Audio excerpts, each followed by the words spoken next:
The small child ran impotently to the wood and iron church with the letter in her hand. Next to the church was a house, and she knocked timidly on the door. The Reverend Stephen Khumalo looked up from the table where he was writing, and he called, "Come in." The small child opened the door, carefully like one who is afraid to open carelessly the door of so important a house, and stepped timidly in. "I bring a letter, Umfundisi." "A letter, eh? Where did you get it, my child?" "From the store, Umfundisi. The man asked me to bring it to you." "That was good of you. Go well, small one."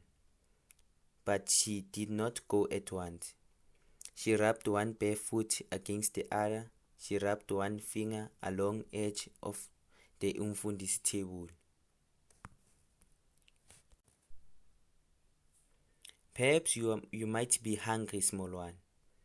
"Not very hungry, Umfundisi." "Perhaps a little hungry." "Yes, a little hungry, Umfundisi." "Go to the mother then. Perhaps she has some food." "I thank you, Umfundisi." She walked delicately as though her feet might do harm in so great a house with tables and chairs, and a clock, and a plant in a pot, and many books, more even than the books at the school. Khumalo looked at his letter.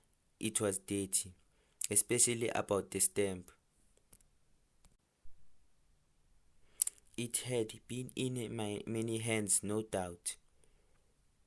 It came from Johannesburg. Now there in Johannesburg were many of his own people. His brother John, who was a carpenter, had gone there, and had a business of his own in Sophia Town, Johannesburg. His sister Gertrude, 25 years younger than he, and the child of his parents' age, had gone there with her small son to look for the husband who had never came back from the mines. His only child Absalom had gone there to look for his aunt Gertrude, and he had never returned. And indeed many other relatives were there, though none so near as this. It was hard to say from whom this letter came, for it was a long since any of these had written, that one did not well remember their writing. He turned the letter over, but there was nothing to show from whom it came. He was reluctant to open it. For once such a thing is opened, it cannot be shut again. He called to his wife. "Has the child gone?" "She is eating, Stephen." "Let her eat then." She bought a letter. "Do you know anything about the letter?" "How should I know, Stephen?" "No, that I do not know." "Look at it." She took the letter and she felt it, but there was nothing in touch of it to tell from whom it might be. She read out the address slowly and carefully. Rev. Stephen Khumalo, St. Mark's Church, Ndotsheni, Natal. She mustered up her courage and said, "It is not from our son." "No," he said, and he signed. "It is not from our son. Perhaps it concerns him," she said. "Yes," he said, "that may be so." "It is not from Gertrude," she said. "Perhaps it is my brother John." "It is not from John," she said. They were silent, and she said, "How we desire such a letter. And when it comes, we fear to open it." "Who is afraid?" he said. "Open it," she said. She opened it slowly and carefully, for she did not open many letters. She spread it out open and read it slowly and carefully, so that he did not hear all that she said. "Read it aloud," he said. She read it aloud, reading as a Zulu who speaks English. The Mission House, Sophia Town, Johannesburg, September 25th, 1946. My dear brother in Christ, I have had the experience of meeting a young woman here in Johannesburg. Her name is Gertrude Khumalo, and I understand she is sister of Rev. Stephen Khumalo, St. Mark's Church, Ndojeni. This young woman is very sick, and therefore I ask you to come quickly to Johannesburg. Come to the Rev.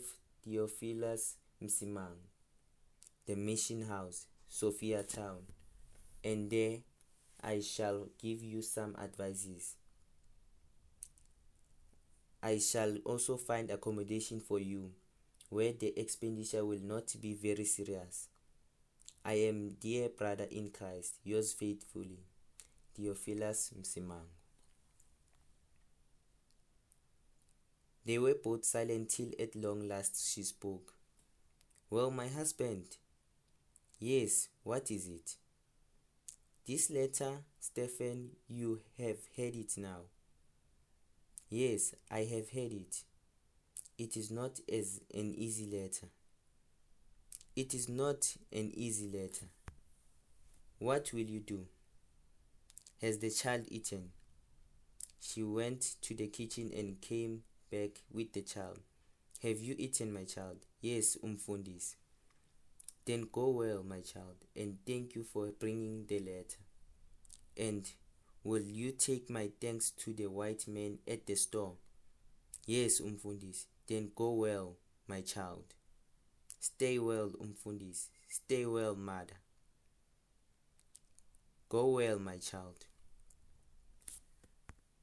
So the child went delicately to the door and shut it behind her gently, letting the handle turn slowly like one who fears to let it turn fast.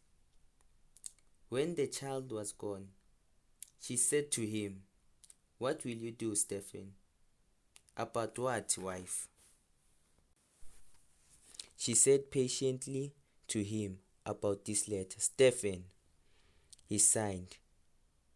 "Bring me the ST chart's money," he said. She went out and came back with a tin of the kind in which they sell coffee or cocoa, and this she gave to him. He held it in his hand, studying it as though there might be some answer in it, till at last she said, "It must be done, Stephen." "How can I use it?" he said. This money was to send Absalom to ST Charts. Absalom will never go now to ST Chart. "How can you say that?" he said sharply. "How can you say such a thing?" "He is in Johannesburg," she said wearily. "When people go to Johannesburg, they do not come back." You have said it," he said. "It is said now.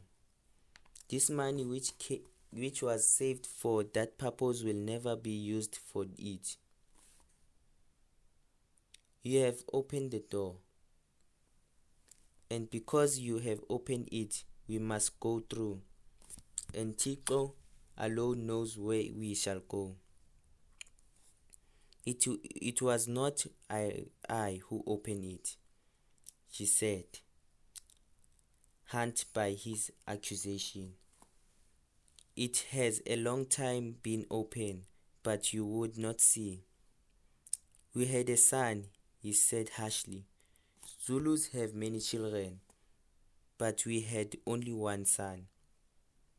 He went to Johannesburg, and as you said, when people go to Johannesburg, they do not come back. They do not even write any more. They do not go to ST Church to learn that knowledge without which no black man can live. They go to Johannesburg and there they are lost, and no one hears of them at all, and this money.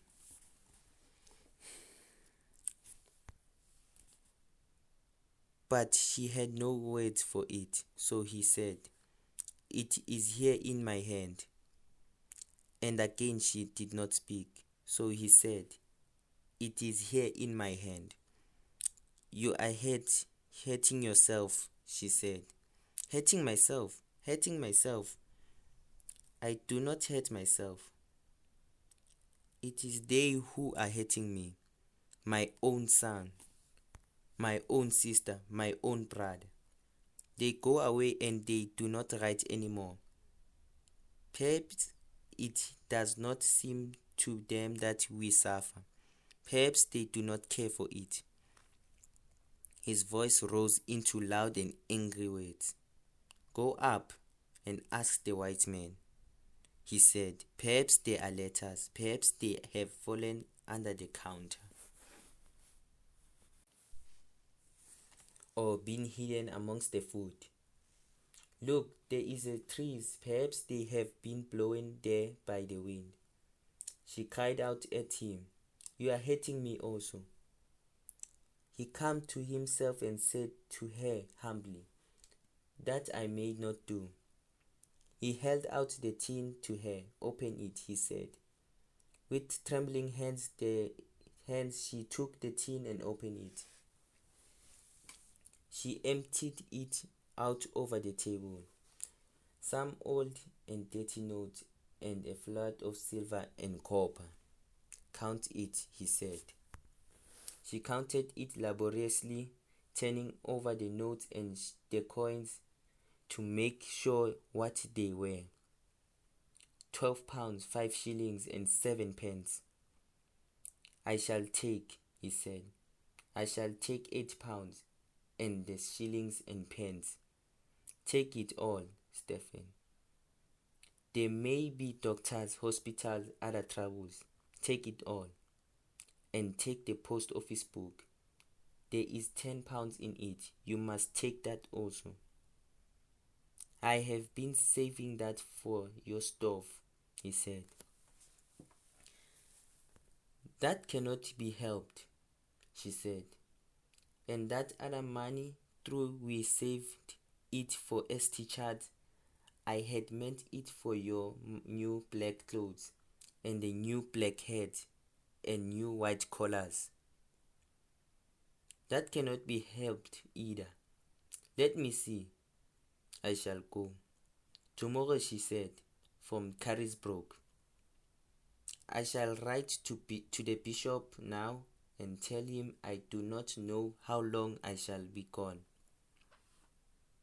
He rose heavily to his feet and went and stood before her. "I am sorry. I hurt you," he said. "I shall go and pray in the church." He went out of the door and she watched him through the little window, walking slowly to the door of the church. Then she sat down at his table and put her head on it, and I was silent. With the patient suffering of black women, with the suffering of oxen, with the suffering of any that are mute. All roads lead to Johannesburg. Through the long night, the trains pass to Johannesburg. The lights of the swaying coach fall on the cutting sides, on the grass, and the stones of the country that sleeps. Happy the eyes that can close.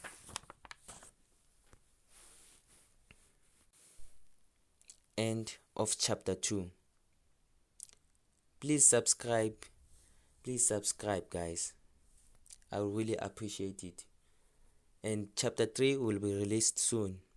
Thank you. Bye.